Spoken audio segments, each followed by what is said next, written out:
우리가 누가복음 11장 4절 말씀을 함께 읽겠습니다. 제가 읽어드릴게요. 우리가 우리에게 죄 지은 모든 사람을 용서하오니 우리 죄도 사하여 주시옵고 우리를 시험에 들게 하지 마시옵소서 하라. 아멘. 할렐루야. 한 해의 끄트머리에 서 계시고 또 끝을 향해 가시는 성도 여러분 한 분 한 분 모두가 아름다운 마무리를 잘 짓게 되시기를 주의 이름으로 축원합니다. 그래서 한번 서로 인사 나눌까요? 끝이 아름다운 사람이 진정 아름다운 사람입니다. 끝이 아름다운 사람이 진정 아름다운 사람입니다. 아멘. 동의하시죠? 네. 옆에 분에 가면 다시 한번 물어보세요. 뒤끝 있습니까? 끝이 좋아야 좋은 거야. 뒤끝이 있는 것도 좋은 겁니다. 좋은 끝이 있는 거죠. 나쁘게 뒤끝이 있는 게 아니라 깔끔하게 뒤끝이 있으면 얼마나 아름답겠어요. 오늘 본문 말씀 우리가 익히 잘 아는 성경 구절 아마 읽으면서 이거 굉장히 많이 들었던 어떤 구절, 주기도문의 한 구절이죠. 주기도문에는 세 가지 요청이 담겨 있습니다. 첫째는 일용할 양식 달라는, 매일매일에 필요한 양식 주세요라는 요청. 또 하나는 죄를 용서해 달라는 것. 그리고 세 번째는 유혹에 빠지지 않도록 시험에 들게 하지 말아달라고 기도하는 세 가지 요청이 있습니다. 오늘은 두 번째 말씀 우리가 읽었는데 죄의 용서입니다. 근데 죄의 용서라고 하는데 부탁대고 그냥 용서해 주세요 이렇게 얘기하는 게 아니라 여기에는 다른 구절과는 달리 조건이 붙어 있습니다. 우리가 우리에게 죄 지은 자를 용서해 준 것 같이 우리 죄를 용서해 달라라는 부탁입니다. 자, 이 말씀이 있는 것은 우리가 마태복음에 이 말씀과 맞닿은 아주 좋은 비유의 말씀이 있죠. 용서하지 않는 종의 비유라고 하는 마태복음 18장 비유가 나옵니다. 이 마태복음 18장에 나오는 비유, 어떤 임금이 연말 결산을 보는데 1만 달란트를 빚진 사람이 돈이 없다는 거예요. 그러니까 1년 정산을 해야 되는데 너 왜 이렇게 돈이 없냐? 정 돈이 없으면 내 몸을 팔든가 내 아내를 팔든가 자식을 팔아서라도 이 빚을 갚으라는 겁니다. 내 몸, 내 아내, 내 자식, 내 가진 모든 소유를 팔아 갚으라. 이게 임금의 명령입니다. 이 명령 앞에 종이 벌벌 떨면서 하소연을 하죠. 뭐라고 얘기합니까? 내게 참으소서. 다 갚으리다. 근데 참아달라고 하는 그 부탁과 불쌍한 그 하소연을 임금이 마다하지 못하고 너무 불쌍한 거예요. 그래서 불쌍히 여겨서 그 빚을 다 탕감을 해줬다는 겁니다.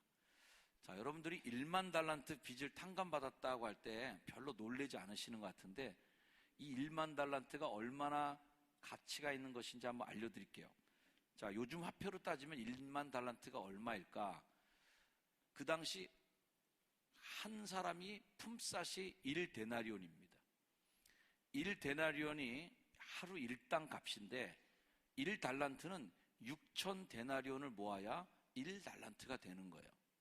자, 6,000데나리온이 6,001 동안 일한 일당 값인데 6,000데나리온을 365로 나눠 놓으면 연수가 나오죠. 즉 6,000데나리온은 16년 동안 일해야 만들어내는 돈이에요. 16년 동안 먹지도 않고 자지도 않고 버는 거 그대로 저금해서 16년 모아놓으면 간신히 6,000데나리온이 되고 그 6,000데나리온이 1달란트가 된다는 거예요. 당시 이스라엘을 다스리고 있었던 헤롯 대왕의 연 총 수입이 얼마였냐면 900달란트였어요. 헤롯 대왕이 국가를 로마에다 바치놓고 너는 그냥 거기서 벌어먹고 살아 그래서 자기가 뜯어먹고 사는 돈이 900달란트. 그거밖에 안 되는 거예요. 당시 갈릴리 지역하고 베레와 지역의 총 세수입액이 증거물이 남아있는데 1년 총 세금액이 얼마냐면 2,000달란트를 넘지 않았다는 거예요.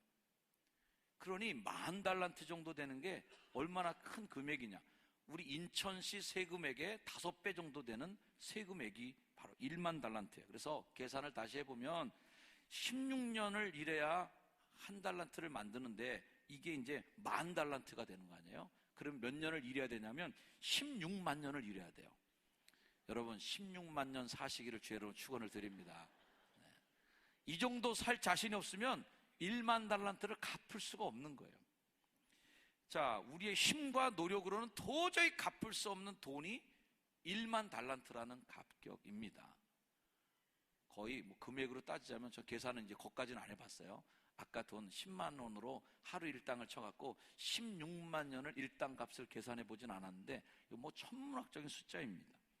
이게 뭐냐면 도저히 내 힘으로는 갚을 수 없는 돈을 임금님의 선처로 갚지 않아도 되는, 그렇게 용서받았다는 걸 보여주는 거예요. 자, 이렇게 어마어마한 천문학적인 16만 원, 16만 년 어치 금액을 탕감받은 이 종이 길에서 집에 오다가 자기한테 100데나리온 빚진 사람을 만났다는 거 아니겠어요? 그런 다음에 이제 멱살 잡고 너희 자식아 왜 돈 안 갚냐 이러고서 막 윽박지르고, 이 사람이 자기 돈 없으니까 갚지 못한다 그러니까 성질 나니까 옥에다 가져버린 거예요. 유치장에다 집어넣어 버렸습니다. 이걸 이제 다른 사람들이 보고 임금님께 다시 고자질했다는 거 아니겠어요? 임금님, 금방 1만 달란트 빚 탕감받은 사람이 집에 가다가 100데나리온 빚진 사람 멱살 잡고 난리치다가 형무소에 집어넣습니다. 임금님이 다시 화가 나갖고 도로 와라 너 안 되겠다 이래서 다시 그가 불이익을 당했다는 이야기의 내용입니다. 자, 이 100데나리온하고 1만 달란트는 값 차이가 너무 나갖고 뭐 비교할 수가 없는 금액이에요. 자, 용서받을 수 없는 용서를 받은 그가 용서해 줄 수 있는 정도의 금액을 용서하지 않았다는, 그래서 그런 은혜를 입었으면서도 100데나리온 밖에, 우리 돈으로 하면 한 1,000만 원 정도 가격이에요. 1,000만 원 정도 빚진 사람 갖고 시비를 걸었다는 게 문제가 있어요. 이 얘기를 보면 우리가 할 수 있는 말이 뭐예요? 아유, 어이가 없다, 진짜 어이가 없어. 어떻게 그렇게 할 수가 있냐? 인간이냐? 라고 말할 수 있는데요. 우리가 이렇게 이 종을 그렇게 잔인하게 비난할 수 있는데, 이 종의 일을 우리가 다반사로 우리의 일상 속에서 하고 있다는 게 문제입니다. 우리가 그런 일을 지금도 저지르고 있다는 거예요. 도저히 용서받을 수 없는 죄를 가지고 하나님이 용서해 주지 않으면 절대로 용서받을 수 없는 죄를 용서받았는데 100데나리온 정도밖에 용서할 가치가, 그 정도 가치밖에 없는 일을 우리가 용서하지 않고 있다는 게 문제입니다. 우리가 우리에게 죄 지은 자를 용서해 준 것 같이 우리 죄를 사하여 주시옵고, 우리는 과연 우리가 우리에게 죄 지은 자를 용서하고 있습니까? 라고 묻고 싶습니다. 오늘 본문 말씀의 의미는 이래요. 내가 내게 잘못한 사람들을 용서했습니다. 주님 아시죠? 그러니 나의 죄도 용서해 주세요 라는 의미입니다. 마태복음은 이 말을 좀 더 강조하면서 부연 설명까지 붙여서 설명을 해주어요. 마태복음 6장 14절 말씀에 이 말씀을 한번 같이 읽습니다. 시작. 너희가 사람의 잘못을 용서하면 너희 하늘 아버지께서도 너희 잘못을 용서해 주시니와 너희가 사람의 잘못을 용서하지 아니하면 너희 아버지께서도 너희 잘못을 용서하지 아니하시리라. 우리가 마태복음의 그 독특한 색깔이 있어요. 마태복음은 행동을 굉장히 강조하는 복음서 중에 하나입니다. 마태복음 25장 양과 염소를 구분하는 것도 행동으로 결정하죠. 옥에 갔을 때 찾아봤냐? 목마를 때 물 줬냐? 너 추울 때 옷 입혀줬냐? 너 행동이 뭐였냐 도대체? 그 행동으로 너가 이웃에게 그 행동을 안 한 건 나한테 곧 안 한 거다. 그러니 너희들은 문 밖으로 쫓겨나서 그 차가운 데서 슬피 울며 일을 가는 사람이 되라. 이쪽 사람에게는 또 좋게 얘기해 주시면서 지극히 작은 사람에게 해준 그 행동이 나한테 한 거야 하면서 칭찬해 주시고 그들을 천국으로 초대해 주시는 일이죠. 이제 로마서에 보면 오직 우리는 값없이 받는 은혜로 구원받는, 값없이 받는 은혜가 굉장히 강조됩니다. 그래서 은혜로 말미암는 구원, 값없이 주시는 은혜로 말미암는 구원. 그래서 우리가 이게 상충되는 거로 생각하는데 절대 상충되지 않습니다. 왜 상충되지 않냐면 우리가 죄 지은 자를 용서해 주는 것은 내가 죄를 용서받았다고 하는 믿음이 있기 때문에 그렇게 해야 된다는 거예요. 너희가 만일 다른 사람을 용서하지 않으면 너희 하늘 아버지께서도 너희 잘못을 용서하지 않는다는 그 말은 뒤집고 얘기하면 내가 용서받았다고 하는 감동과 감격이 있는 그 믿음이 없으니까 다른 사람을 용서하지 않는 거로 보고, 다른 사람을 용서하지 않는 것은 곧 믿음이 없어서 네 죄가 사함받았다고 하는 확신이 너한테 없구나, 용서할 수 없는 죄를 용서받았다고 하는 그 믿음이 너한테 없다는 것을 증명해내는 거구나 너 라고 본다는 거죠. 저는 용서라는 것을 영적 근육이라고 생각합니다.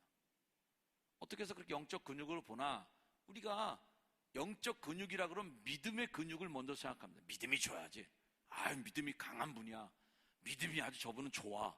그러니까 그 믿음이 좋은 분이 사명도 잘 감당할 거고 교회 생활도 잘할 것이고 뭐든지 잘할 거야 하면서 근육의 양을 믿음으로 측정하려고 그러는데, 전 오늘 용서로 근육의 양을 측정해 보려고 합니다. 요즘 건강에 대한 염려가 많고 건강에 대한 상식들도 여러분 너무 많이 알고 있어서 뭐 건강에 대해서 거의 박사 수준으로 다 아실 겁니다. 우리의 건강한 몸, 우리의 몸은 뼈, 뭐 근육, 살, 뭐 이런 것들이 우리의 몸을 이루고 있습니다. 특별히 이 몸의 그 코어 근육이라고 하는 몸을 중심을 세우는 뼈와 중심을 세우는 근육이 잘 이루어지고 조화가 있을 때 우리 몸이 균형 잡힌 건강한 몸을 유지할 수 있다는 거예요. 이 근육을 잘 만들어야 되는데, 그래서 뼈가 약해지거나 이런 거는 우리가 어쩔 수 없는 나이가 드는 거지만 이 뼈를 붙잡아주는 근육까지 약해지면 뼈가 무너지는 거예요. 그래서 뼈가 약해질수록 근육 운동을 더해서 근력 운동, 웨이트 트레이닝이라고 그러죠. 무거운 거 자꾸 드시는 그런 운동을 통해서 어르신들도 근육이 있어야, 뼈를 붙잡아주는 힘이 있어야 쉽게 무너지지 않고 버텨낼 수 있다는 거예요. 이 근육을 만들어야 되는데 근육을 만드는 요령이 뭐예요? 근육을 만드는 요령은 근육을 괴롭혀야 근육이 생깁니다. 자, 근육을 편안하게 대접해주면 어떻게 될까요?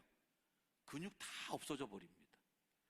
근육이 쉬도록 편안하게 대접해드리고 자꾸만 놀게 만들어주고 고생 안 시키고 편안하게 대접해줘 보세요. 그러면 근육이 다 빠져버립니다. 그러면 이제 큰일 나는 거예요. 고생을 막 시켜주고 막 자극을 계속 줘서 그렇게 괴롭히면 근육이 늘어납니다. 그래서 근육이 강해지죠. 몸짱이 되고 물퉁물퉁한 몸이 되는 건 다 근육에 고생을 엄청 시켜준 사람의 노력의 결과예요.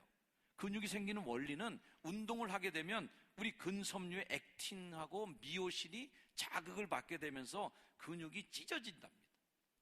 그래서 뭐 타들어가는 고통을 겪게 되잖아요. 막 무거운 거 들고 막 너무 오래 뭐 뛰고 그러다 보면 막 근육이 막 타들어가는 느낌이 드는데 그 타들어가는 느낌이 이제 근육이 찢어지는 현상인 거예요. 그렇게 근육이 상처를 받고 근육이 찢어지는 거예요. 그런 다음에 휴식을 하면서 찢어진 근육이 안정을 되찾고 영양 섭취를 잘 해주면 그 찢어진 근육들이 하나하나가 다시 원상으로 회복되면서 조금 늘어나는 거예요. 그래서 근육이 점점 양이 늘어나서 몸짱이 되고 뭐 이렇게 되는 거죠. 영적인 근육, 영혼의 근육도 믿음의 근육도 비슷한 원리가 있어요. 연말이 되면 이러저러한 이유로 피로도가 누적이 돼서 영적 근육에 힘이 빠지는 현상이 발생하게 됩니다. 사명을 짊어질 힘이, 근력이 빠집니다. 조금만 봉사해도 지쳐버리는 일이 생깁니다. 왜 그럴까요? 근육이 약해졌기 때문에 그렇습니다. 무게가 많아서 힘든 게 아니라 근육이 약해져도 조금 가벼운 물건도 들 수가 없게 됩니다. 근육이 약해지니까 평상시 같으면 충분히 갔다 올 거리를 걷을 수가 없게 되는 거예요. 근육이 약해진 거죠. 거리가 멀어진 게 아니라.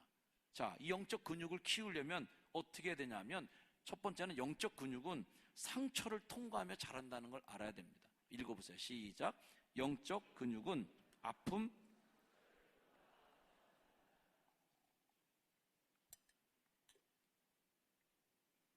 바울이 이런 얘기를 로마서에 합니다. 자, 우리가 환난 중에도 즐거워한다는 거예요. 고생할 일이 온 거예요. 환난이라는 게 뭐야? 이제 고생할 일이 온 거예요. 그래서 그 환난이 딱 다가왔을 때, 야, 이거 큰일 났다. 고생하게 되겠네. 근데 그 환난 중에 즐거워하게 된다는 거예요. 자, 등산하는 분들 예화로 들면 좀 쉬울 것 같아요. 사서 고생하러 가는 분들이 누구예요? 우리 교회 오르리 동호회 분들. 아주 사서 고생을 하러 거기 가시더라고. 그래서 버스 타고 큰 먼 데 가서 길을 쓰고 산을 오르는 거예요. 그 환난을 만난 거예요. 산이라고 하는 환난. 근데 그 환난을 만난 즉 즐거워하시잖아요. 야, 오늘도 이 산을 타는구나.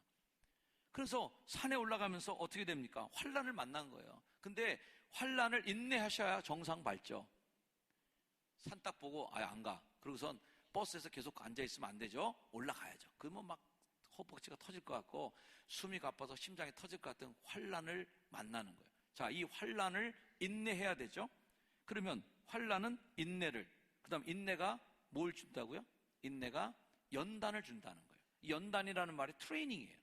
이 연단은 그래서 고통을 만났을 때, 뭔가 큰 일을 만났을 때 그걸 버티면서 해다 보면 그 버티는 힘이 트레이닝이 돼. 연단이 돼. 근데 그 연단이 그럼 뭘 만들어내냐면 연단이 소망을 만들어내는 그 힘이고 원천이 된다는 거예요. 소망으로 가는. 그래서 그런 산을 만났을 때 피하지 않고 인내로 그 산을 타고, 그래서 고통스러우면서 숨이 턱에 받치면서도 산을 갔다 오면 소망이 생기는 거예요. 어떤 소망? 내가 오래오래 살겠구나. 건강하게 내가 버틸 수 있겠구나. 근데 그 환난을 즐거워하지 않는 분들이 있어요. 산에 안 가. 걷기 싫어. 운동 안 해. 그러면 그 환난을 즐거워하지 않으면 인내가 없어요. 인내하지 않는 거죠. 그 인내가 없으면 연단이 없어요. 연단이 없으면 뭐가 또 없어지는 거예요? 소망이 없는 거예요. 건강하게 살 수가 없어요. 소망이 사라지는 거예요. 영적인 원리도 같은 거예요. 환난은 영적 근육을 강화시켜주는 거예요. 그래서 사도 바울이 환난을 만난 즉 즐거워한 거예요. 야, 드디어 몸짱이 될 찬스가 왔구나. 드디어 영짱이 될 찬스가 왔구나. 우리 기독교인들은 몸짱 필요 없어. 영짱이 돼야 돼. 할렐루야. 옆에 분에게 인사해 주세요. 영짱이 되기를 바랍니다. 딱 그분의 근육을 보면 뭐 찔러도 뭐 바늘하나 안 들어가고 딱 근육이 있어 보여야지. 장로님들의 근육, 막 우락부락한 근육, 권사님들의 근육 딱 있어야 되고 말이야. 집사님들 근육이 딱 있어야 되는데 그 영짱이 돼. 저 정도 무게는 충분히 그분 드시겠구나.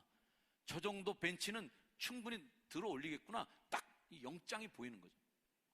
그래서 환난이 영적 근육을 강화시켜서 천국에 갈 수 있도록, 마지막 종주를 다할 수 있도록, 주님의 심판대 앞에까지 가서 칭찬 듣는 그날까지 끝까지 완주할 수 있는 영적 근육이 여러분에게 생겨지기를 주의 이름으로 축원합니다. 자, 근육은 또 어떻게 만들어지냐? 두 번째는 반복 훈련을 통해 만들어집니다. 읽어보세요. 시작. 영적 근육은, 여러분 예배 좀 자주 나오시고 반복을 잘하세요. 금요기도도 나오시고 새벽 기도도 들으시고 반복 훈련이 사라지면 드디어 근육이 빠지기 시작합니다. 왜 그걸 반복해야 됩니까? 교회 일주일에 한 번만 나오면 안 됩니까? 한 달에 한 번만 나오면 안 됩니까? 그렇게 하셔도 괜찮죠. 하지만 근육이 다 빠져버려요. 운동하는 거 한 달에 한 번 나가면 안 됩니까? 한 달에 한 번만 운동해 보세요. 어떻게 될까요? 근육 다 빠져버립니다. 무거운 물건 한 번 낑낑 들었다고 근육이 생기지 않아요. 그렇게 무거운 물건 한 번 간신히 낑낑 들고 놓아버리는 거는 운동이 아니라 노동한 겁니다. 노동. 고생을 엄청 하신 거야. 그러다 허리 잘못되고 근육도 파열되고 인대 늘어나고 난리가 납니다. 그렇게 하는 게 아니죠. 운동은 어떻게 해요? 주로 운동 가르치는 분들이 뭐라고 그럽니까? 15개를 1세트로 해서 3세트를 반복하라고 그래요. 15번을 하는 거야. 15번 하고 좀 쉬어주고 휴식하고 그 다음에 다시 2세트, 3세트 이렇게 반복적 훈련을 해야 근육이 늘어난다는 걸 얘기해 주잖아요. 과학적으로 얘기해 주는 거예요. 영적인 훈련도 마찬가지예요. 기를 쓰고 한번 뭐 하나 큰 일을 해냈다고 해서 영적 근육이 강화되는 게 아닙니다. 그건 무리하신 거야. 그렇게 무리해서 그렇게 일을 하면 시험 들었도 뭔가 내 믿음의 분량보다 훨씬 더 넘치게 뭔가 하려고 그러는데 그것 때문에 시험 드는 분들이 생겨요. 그게 아니라 계속 반복적으로 꾸준히 그 일을 계속하는 거예요. 자, 유대인들은요, 용서를 몇 번 해야 되는 줄 아냐 하면 3번 하는 걸로 알고 있어요. 유대인들도 우리랑 똑같아요. 3, 4번이야. 3, 4번 용서해줬는데 너 그래도 속색이면 그때는 용서가 없는 게 3번 용서해 주는 것입니다. 자, 베드로가 용서에 대한 이야기를 예수님께 질문합니다. 마태복음 18장 말씀, 이 용서하지 않는 종의 비유에 나오는 그 장이에요. 베드로가 나와서 물어봅니다. 주여, 형제가 내게 죄를 범하면 몇 번이나 용서해 줄까요? 7번까지 할까요? 이렇게 물어봅니다. 이 베드로의 대사를 연극으로 만들어서 한다면 주눅 들어서 물어보는 대목이 아닙니다. 예수님, 형제를 용서할 때 7번만 하면 되겠습니까? 이렇게 물어보는 뉘앙스가 아니라 다 들리도록, 주변 사람들 다 들리도록, 그리고 예수님 앞에서 뭔가 좀 자랑하는 마음을 가지고, 예수님! 용서하려고 그러는데 7번 하면 되는 겁니까 이거? 뭐 이런 분위기예요. 자랑하고 싶은 거야 지금. 왜? 나는 3번 용서하는 수준보다는 2배도 넘어 지금. 3번 용서할까요? 그렇게 물어볼 때 약간 좀 주눅 들어서 물어보겠지만 7번이야. 내가 지금 생각한 숫자가 지금 7이야. 근데 이 2배가 넘는 걸 용서해 줘. 예수님! 7번 용서하면 되는 겁니까 이거? 뭐 이런 식으로 뉘앙스가 그렇다는 얘기예요. 분위기가. 베드로가 언급한 7번의 용서는 유대인의 상식선을 훨씬 뛰어넘은 아주 높은 수준의 용서의 숫자입니다. 아마 이 질문을 던지면서 베드로가 좀 우쭐한 마음도 있었을 거예요. 그런데 예수님이 그 우쭐한 마음에 찬물을 끼얹으시죠. 만일 내 형제가 죄를 범하거든 경고하고 회개하거든 용서하라. 만일 하루에 7번이에요. 하루에 7번이라도 내게 죄를 짓고 7번 내게 돌아와 내가 회개하노라 하거든 너는 용서하라고 얘기합니다.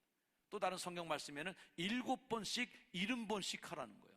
7, 7이 49, 490번. 그러면 우리가 490번 용서하는데 딱 숫자 써놓고 1번, 2번, 3번, 4번, 490번 이거 채우라는 얘기가 아니라 무한대로 해라는 얘기예요. 무한대로. 너 지금 7번 한다고 자랑하냐 지금 나한테? 끝까지 무한대로 너 해야 돼. 베드로의 길을 완전히 콱 죽여놓은 거예요. 자, 오늘 설교의 제목이 좀 가벼운 성경에서 가벼운 단어로 돼 있습니다. 성도들의 영적 건강을 생각해야 되는 목사로서 오늘 또 당회를 맞으면서 여러분들 앞에 권면하고 싶은 것이 있습니다.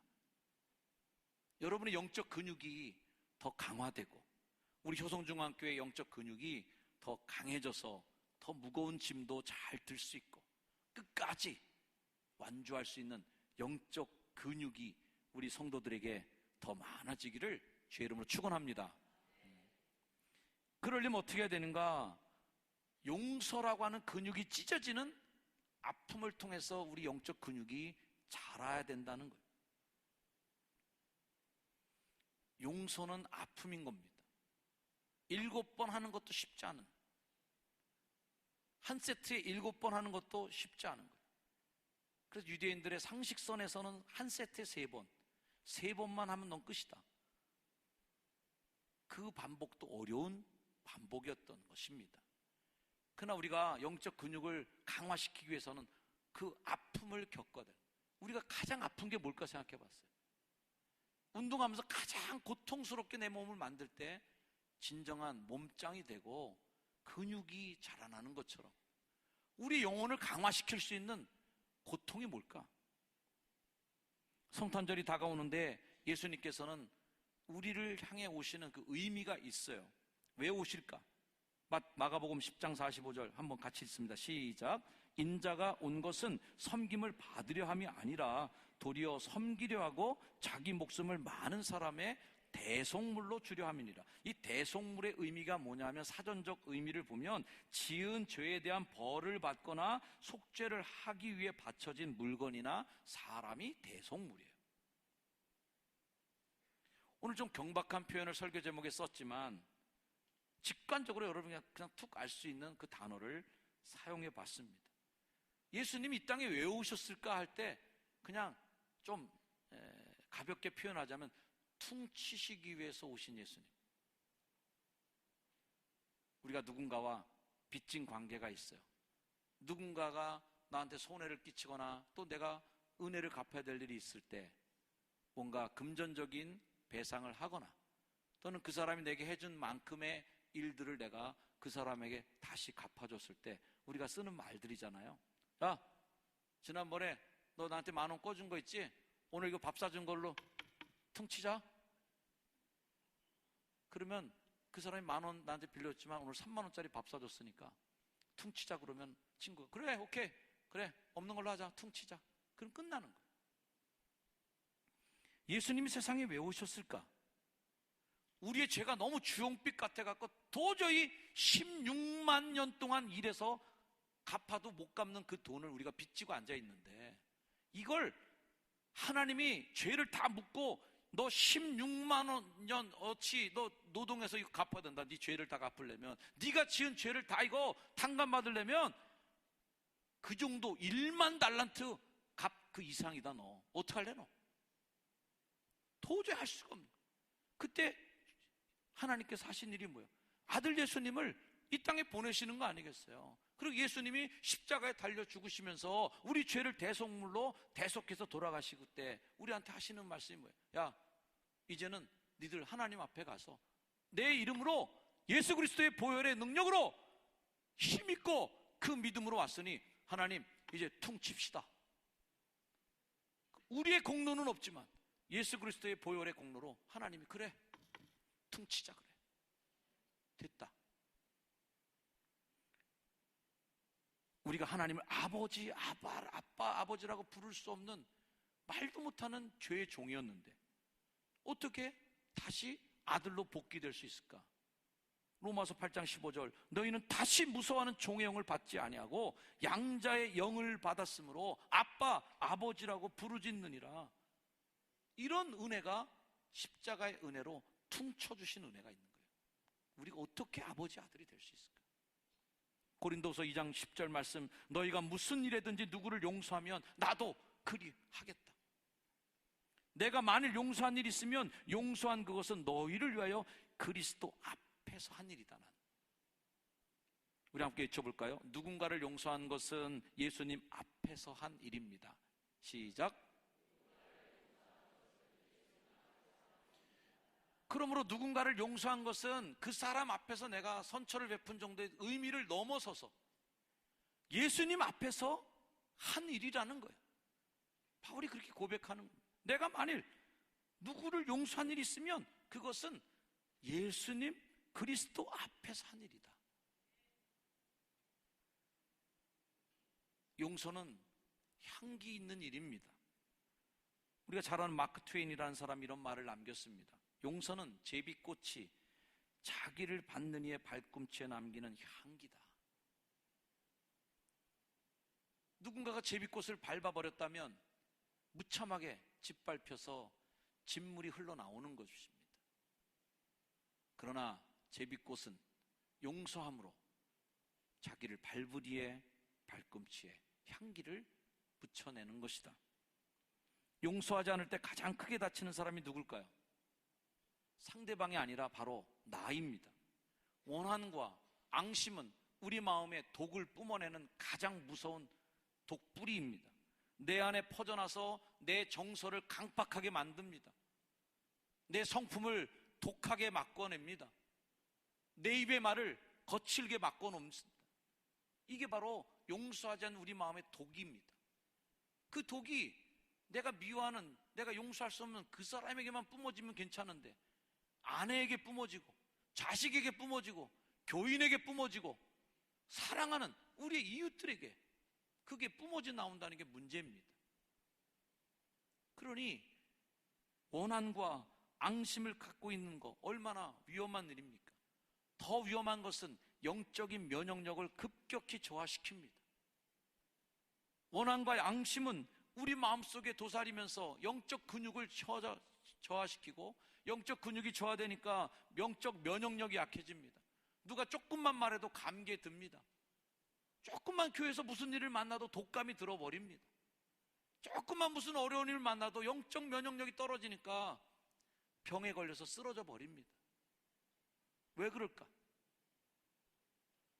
솔직히 상대방이 나한테 그 한 말이 독한 말이 아닐 수도 있어요. 평상시에 농담으로 서로 주고받는 말일 수도 있었어요. 근데 내 명적 면역력이 약하니까 덜크덕 독감에 걸려버리는 거예요. 평상시였으면 웃고 넘어갈 일이고, 평상시 같았으면 그냥 퉁치고 말 일인데 말이죠.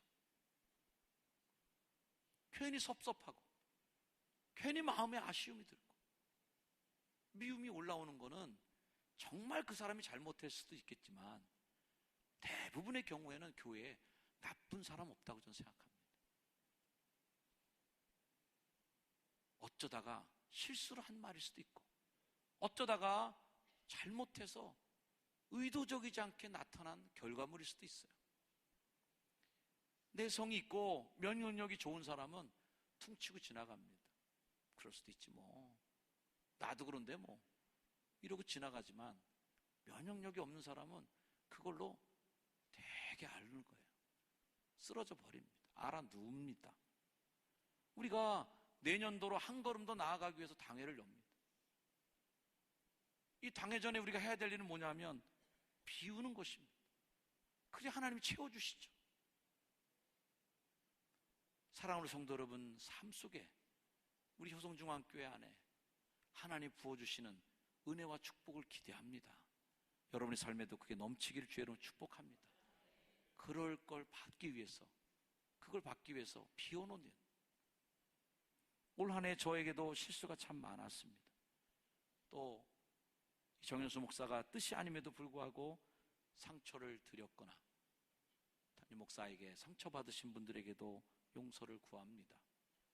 저 또한 혹여나 제 마음에 받았던 서운함이나 잠깐이라도 스쳤던 섭섭함들이 있었다면 이 시간 이후로 내려놓고 또 새날을 기대하면서 새로운 우리 교회에 부어주실 여러분과의 관계와 효성중앙교회와 또 한국교회를 위해서 일해야 될 소망을 잡으면서 비워놓고 덜어놓고 나가려고 합니다. 데이브 코트레이라는 사람이 그에 져서 성경에서 배우는 크리스천 리더십이란 책에서 자동차 왕 헨리 포드가 말한 말을 인용하면서 이렇게 적었습니다. 화해하는 것은 시작이고, 도와주는 것은 진보고, 함께 일하는 것은 성공이다. 진정한 성공은 무엇인가? 함께 가는 게 성공입니다. 이 말을 거꾸로 뒤집어 놓으면 어떤 말일까요? 화해하지 못하는 것은 시작도 못한 것이. 그래서 도와주지 않고 서로 돕지 않는 것은 후퇴예요. 더욱이 함께 가지 않는 것은 실패한 것이에요. 우리 교회에 실패가 없고 성공이 있기를 축복합니다. 모든 부서마다 모든 일꾼들이 성공적 삶을 살게 되기를 축원합니다. 미국의 어느 목사님의 이야기로 저의 설교를 마치려고 합니다. 1944년에 35살을 맞은 젊은 목사님이 미국 텍사스의 큰 교회 담임 목사님으로 부임했습니다. 이 목사님의 취미가 사냥이었는데 멀리 사냥을 나가서 노루를 사냥할 때에 멀리 서 있는 노루를 보고 정확히 조준하고 사격했습니다. 명중했고 확인차 가까이 가니 노루가 아니라 사람이었습니다. 총을 맞은 그 사람은 그 자리에서 즉사하고 말았습니다. 이 목사님이 눈앞이 캄캄했습니다. 이제 내 인생은 끝났다. 곧 교회에 돌아와 그 사실을 성도들에게 알렸습니다. 언론도 들끓기 시작하고 교회에도 온갖 소문들이 들끓기 시작합니다. 결국 목사님은 죄책감을 이기지 못하고 담임 목사직을 사임하기로 하고 사표를 제출했습니다. 갑론을박 끝에 목사님의 사표를 처리하는 것을 했던 회의에서 교인들이 결정한 것은 이런 결정이었습니다. 사람 죽인 목사님을 어느 교회가 받아주겠는가?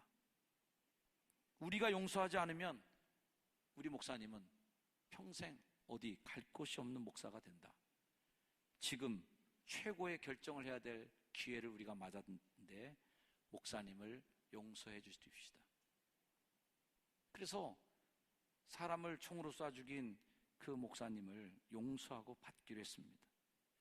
교인들의 용서로 그 목사님은 그 교회에 남게 되었고, 그 뒤로 그 목사님의 평생 목회 철학은 용서가 되었습니다. 바로 그분이 미국에서 가장 큰 침례교회를 만드신 덜라스 제일 침례교회 담임 목사님 크리스웰 목사님이십니다. 그분이 54권이나 되는 저서를 저술해서 세계 교회에도 큰 영향력을 끼치신 분입니다. 이 크리스웰 목사님에 대한 또 다른 재미난 에피소드도 있는데, 어느 날 이 목사님이 집회를 마치고 나오면서 참석한 사람들을 다 악수하면서 축복해 주는데, 한 젊은 설교자가 있길래 기도해 주었답니다. 하나님, 이 젊은 설교자에게 당신의 영감을 갑절이나 부어 주옵소서. 그 설교자가 이후에 미국 교회에 큰 영향을 끼친 세들백 교회 릭 워렌 목사님이 되셨습니다. 이 크리스웰 목사님은 교인들로부터 받은 은혜의 그 용서를 2002년 93세의 나이로 세상을 떠날 때까지 평생 잊지 않고 기억하셨답니다. 특별히 용서에 대해 설교할 때에는 매번 눈물을 펑펑 쏟으셨고, 끊임없이 용서의 삶을 실천하며 살았답니다. 그분이 이렇게 얘기합니다. 우리는 먼저 용서받았기에 평생 용서하며 살아야 합니다. 이제 그만 미워하시고 용서하십시오. 당회를 맞는 오늘 주일, 성탄을 기다리는 사랑하는 성도 여러분, 성탄을 준비하는 진정한 영적 준비가 무엇이겠습니까? 바로 우리가 서로 용서하는 것입니다. 예수님이 그 일을 위해 오셨습니다. 예수님이 우리를 용서하셨듯 우리가 서로 용서하는 것이 영적 근육의 출발입니다. 아름다운 성탄의 의미가 담긴 것입니다. 예수님이 이 땅에 오셔서 우리에게 성탄을 맞는 우리들에게 얘기해 주실 겁니다. 야, 내가 너 다 알아. 네가 진 죄도 알고 너의 실수도 다 알아. 근데 이번 성탄을 맞아서 너 나랑 퉁치자. 그게 성탄이죠. 그러니까 굿뉴스죠. 그러니까 우리가 메리 크리스마스, 기쁜 크리스마스죠. 우리도 용서와 화해의 의미를 담아 우리 옆에 분에게 한번 이야기해 주시길 바랍니다. 저랑 퉁칩시다.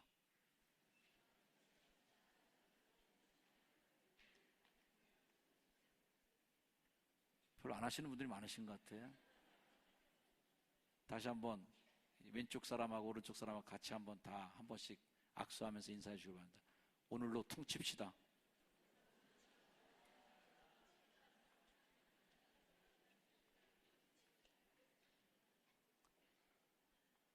오늘 이 설교가 여러분의 삶에 다시 시작되는 은혜가 계기가 되기를 축복합니다. 우리 인생 속에 다가오신 우리 주님을 맞이하면서 퉁치고 비워놓고 다시 오실 주님을 기다리는 성탄의 기쁨이 있기를 축복합니다. 기도하겠습니다. 이 시간에 잠시 한번 기도합니다. 하나님, 내 삶에 우리 인류에게 도저히 16만 년이나 이래도 갚을 수 없는 그 죄를 용서해 주신 은혜를 기억하며 감사합니다. 그런데 그렇게 죽을 죄를 용서받은 우리가 100데나리온, 내게 빚진 사람을 용서해 주지 못하고 있는 이기적인 완악한 나를 주님 굽어 살펴주시고, 예수님의 용서와 예수님의 사랑을 우리도 깨닫고 알게 하여 주옵소서. 함께 잠시 기도하는 시간을 갖겠습니다. 기도하겠습니다.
주님, 나를 위해 오신 예수님, 용서의 사자로 오셔서 대속물이 되어주신 예수님, 우리도 이 성탄을 준비하며 새로운 세계로 나아가기 위하여 준비하는 효성중앙교회가 이전의 모든 것들을 다 내려놓고 다시 새로움을 받아들이기 위한 비워놓음의 시간을 갖습니다. 주님, 비워진 우리의 마음속에 사랑과 은혜를 새롭게 채워 주옵소서. 예수님의 이름으로 기도드립니다. 아멘. 자리에 일어나셔서 함께 결단 찬양하시겠습니다.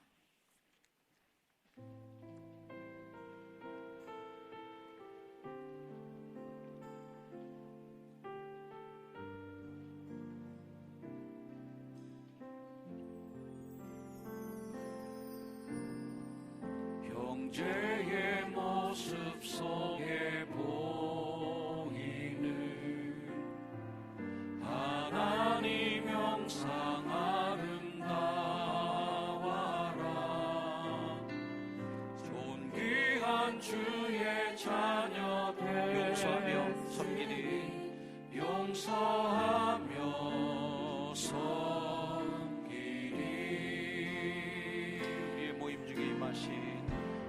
우리의 모임 중에 임하신 하나님 영광 아름다워라. 존귀한 왕이 여기 계시니 용서하며 섬기리. 자, 우리 이루 섬기며요. 주변의 분들 5명 이상 찾아가셔서 한번 악수하시면서 화해와 평화의 마음을 전달해 주시길 바랍니다. 함께 서로 용서와 화해의 마음으로 서로 인사를 나누겠습니다.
절만 한번 다시 부릅니다. 형제의 모습 속에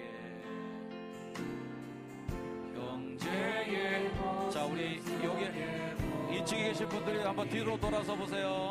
뒤로 돌아서셔서 우리 서로 보면서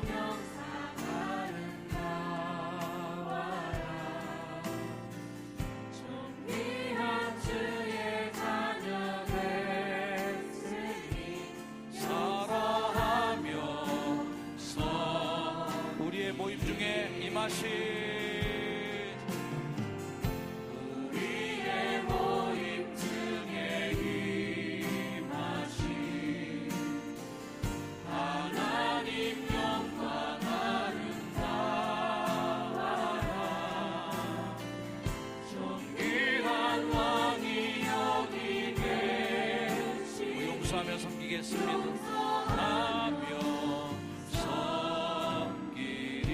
사랑하며 섬기리, 사랑하며 섬기리. 우리 하나님께 영광의 박수 올립니다. 할렐루야. 기도하겠습니다.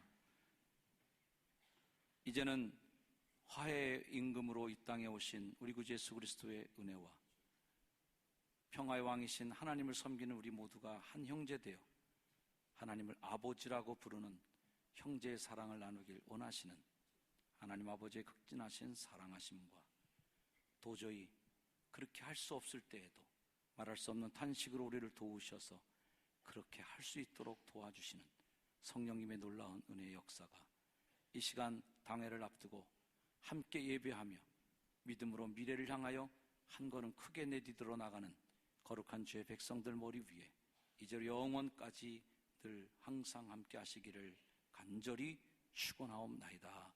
아멘.